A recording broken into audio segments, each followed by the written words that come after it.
Hello guys, please like and subscribe my channel for more such videos. Let's start with Khan Global Studies BPSC test number 2. First question is Bharat के संदर्भ में निम्नलिखित कथनों पर विचार कीजिए. तो पहला इसमें अगर हम ऑप्शन पढ़ें तो ये लिखा है कि भारत में केवल एक ही नागरिकता और एक ही अधिवास है. तो ये बिल्कुल करेक्ट हो जाएगा. और जो व्यक्ति जन्म से नागरिक हो केवल वही राष्ट्राध्यक्ष बन सकता है. जी नहीं, ऐसा बिल्कुल भी नहीं कहा गया है. और तीसरा, जिस विदेशी को एक बार नागरिकता दे दी गई किसी भी परिस्थिति में इससे वंचित नहीं किया जा सकता. उपयुक्त कथनों में से कौन सा सही है? तो इसमें से जो सही है वो केवल 1 सही है. तो जो इसका ऑप्शन राइट ऑप्शन हो जाएगा वो होगा 1. केवल जो 1 है वही इसका राइट ऑप्शन हो जाएगा. सेकंड क्वेश्चन, कथनों पर विचार कीजिए. अनुच्छेद 34 मौलिक अधिकारों पर प्रतिबंधों का प्रावधान करता है जबकि सैनिक कानून लागू है. अगर हम क्वेश्चन नंबर 2 के ऑप्शंस की बात करें तो 1, 2, 3 ये तीनों ही ऑप्शन सही हैं. दूसरा ऑप्शन ये कहता है कि सरकारी कर्मचारी या किसी अन्य व्यक्ति को यह अधिकार है कि किसी भी क्षेत्र में जहां सैनिक कानून लागू था व्यवस्था बनाए रखें या बहाल करने के संबंध में क्षति पूर्ति करने का अधिकार है. ये बिल्कुल सही है. संसद ऐसे क्षेत्र में पारित किसी भी सजा दी गई सजा, जब्ती आदेश या सैनिक कानून के तहत किए गए अन्य कृत्यों को भी मान्य कर सकती है. ये भी बिल्कुल सही है. नेक्स्ट क्वेश्चन की तरफ बढ़ते हैं.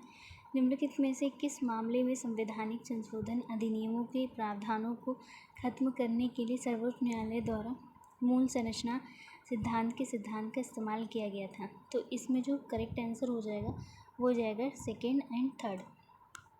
मिनर्वा मिल्स बनाम भारत संघ और थर्ड है supreme court advocates on record association और अन्य बनाम भारत संघ 2015. तो करेक्ट ऑप्शन हो जाएगा 2 और 3 केवल option number C. Next question की तरफ चलते हैं. भारतीय संविधान के अनुच्छेद 13 के अनुसार निम्नलिखित में से कौन से ऐसे कानूनों में शामिल है जो किसी भी मौलिक अधिकार के साथ असंगति या अल्पीकरण होने पर अमान्य हो जाएंगे? तो पहला ऑप्शन पढ़ते हैं.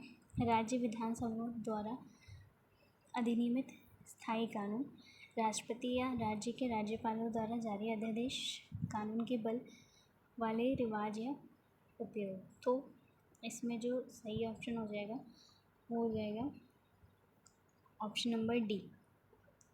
ये तीनों ही सही है.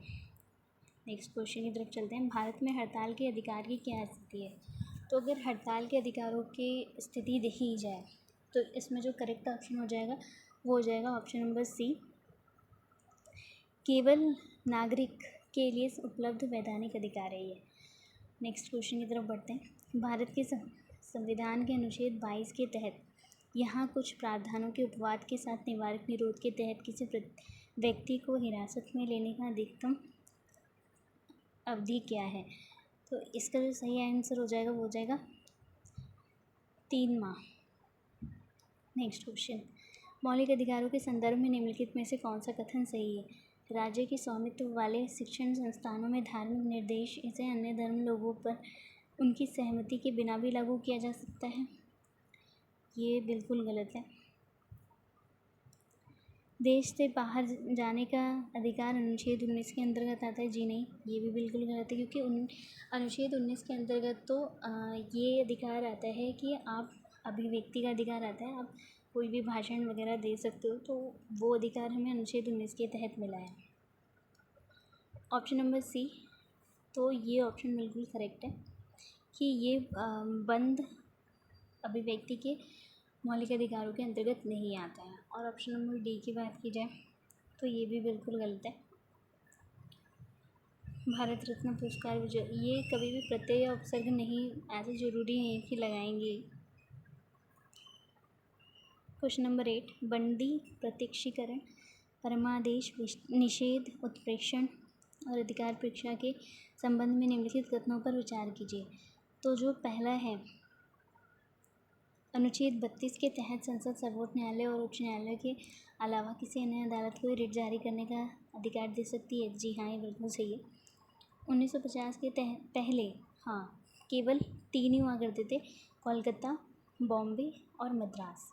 ये 3 शक्तियाँ थी जो ये रिट जारी कर सकती थी। बंदी प्रत्यक्षीकरण का ये रिट हो गया, या फिर परमादेश का रिट हो गया, या निषेध का रिट हो गया, या प्रेषण का रिट हो गया, या अधिकार परीक्षा का रिट हो गया, ये सब जारी कर सकती थी। और ये रिट हमने अमेरिका से नहीं लिया है, तो ये गलत हो जाएगा।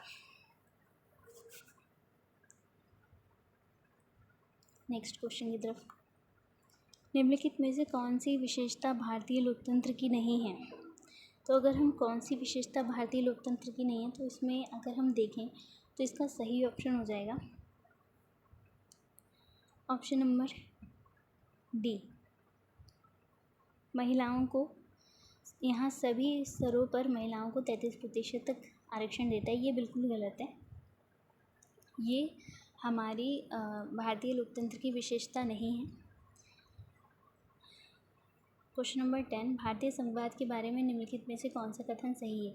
तो जो भारतीय संघवाद के बारे में निम्नलिखित में से अगर कथन देखा जाए कौन सा सही है, तो पहला तो बिल्कुल गलत है कि अनुच्छेद 1 में संघवाद की बात की गई, नहीं, बिल्कुल भी नहीं। ये दूसरा सही है, यानी कि option number B right answer हो जाएगा।